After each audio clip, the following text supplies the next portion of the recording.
Hello there, ladies and gentlemen, and welcome once again to another episode of The Cider Drinker. Except today, it's not a cider I'm having. In fact, well, it is kind of apple related, but it's actually a beer I'm having today. Yeah, it's only happened actually once before when I tried Witchwood's Snake Bite. That's the only other beer I've had, but that's because it was kind of apple related. And this one is also kind of apple related, so don't worry, you're not going to start seeing loads and loads of beer reviews on this channel because I am still sticking to being a dedicated cider reviewer. But if I see an apple flavoured beer, I just have to try it out. And this one caught me, off guard because I haven't seen it before and it looks very unique, let's just say that.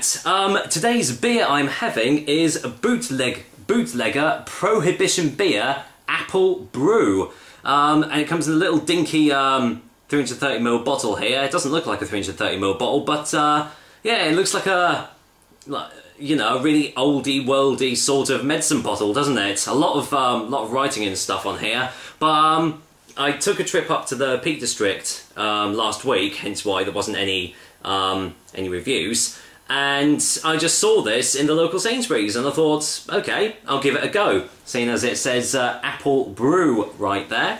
So original taste, Bootlegger Prohibition Beer, authentic recipe, served cold. A genuine old-fashioned apple brew with white grain spirit flavour. So I think what they're trying to go for, in fact it even says it on the side here, so I'll read that out. In the years of Prohibition America, moonshiners used fruit juice to sweeten their raw illicit booze before transporting it in used spirit barrels. Inspired by these lawless rebels, Bootlegger Apple Brew has a distinct taste with white grain spirit flavour. And this one is from Dockyard Distillers, which are based on Ackhurst Road. Doesn't actually say where that is, which is a bit surprising. Contains 5% apple juice and malted barley, apple and spirit flavour beer.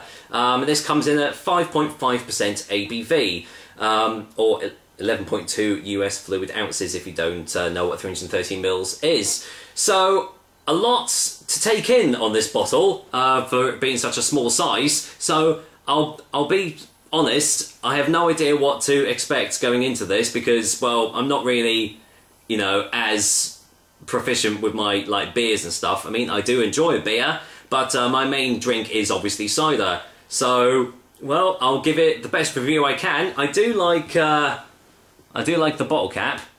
Vote against Prohibition, Bootlegger Prohibition Beer. And it says on the side, repeal the dry law, we want beer. So they're really going for the whole Prohibition style theme with this whole thing, but does that mean it's going to be a good beer or is it going to be a gimmick? Let's get this top off and see what is inside. Right, I can smell the apples already actually. Let's get a whiff.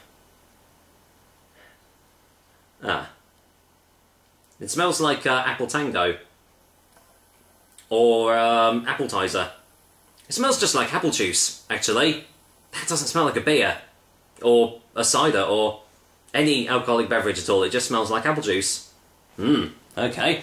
Gonna get in my old little tankard here. Let's get it poured out.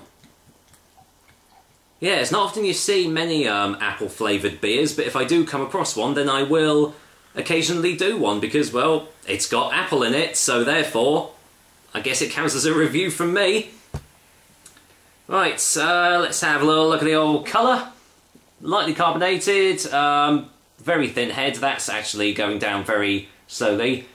Do you know what? It actually looks like apple juice as well. Sparkling apple juice in the glass, doesn't it? Yeah. I don't know what else I can say about that. It looks and smells like apple juice. I mean, it still smells of apple juice. That's all I'm really getting as well. Yeah. This is a very strange combination. You don't expect this from a beer, that's for sure. Can't smell any of the barley, no malty nose. It is just all that. It kind of just, it does smell like concentrated apple juice. That's all I'm getting. Oh well, let's dive in, shall we? Cheers, guys. Here's to a Bootlegger Prohibition Beer Apple Brew. Cheers.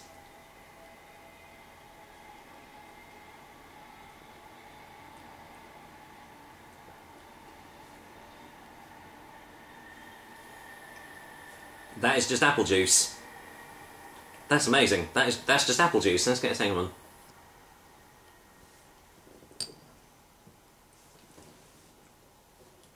Huh.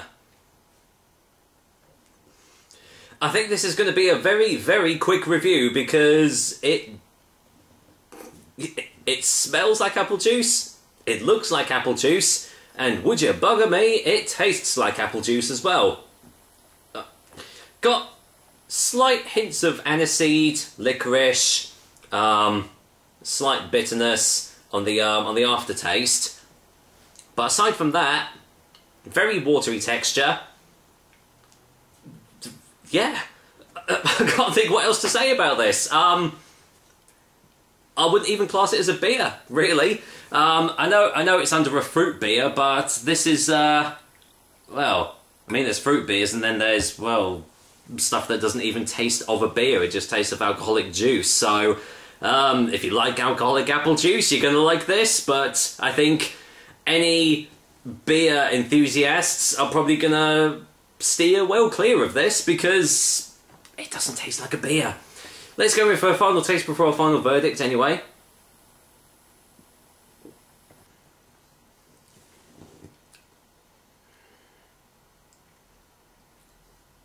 Yeah, that's actually not that nice at all. It's the aftertaste that's getting me. It's really big on the licorice, and unfortunately I'm really not a big fan of licorice, so this isn't sitting too well with me. I mean, if you like that aftertaste, you might enjoy it a little bit more, but I can't see this appealing to many people at all. It's so different, and yeah, just if you like apple flavoured stuff, stick to ciders. Or if you like beers, don't get this one because it doesn't taste like a beer. So I'm not really sure who this is trying to cater for. So I think it's just trying to be a gimmick. And for me personally, I don't think the gimmick has worked that well at all. I probably won't actually drink any more of that because, well, I don't actually think it's very nice at all. For a final verdict, Bootlegger Prohibition Beer Apple Brew is going to get a 2 out of 10. Yeah. Not much more else I can say about that. So, with that being said, that is another episode of the Cider Drinker for you guys. I hope you liked it, and, well, as usual, I will be back with another delicious and tasty cider soon. And yes, it will be a cider next time. But until then, you're going to have to excuse me, because I'm going to go and probably tip this down the sink. So, take care, guys. Until next time.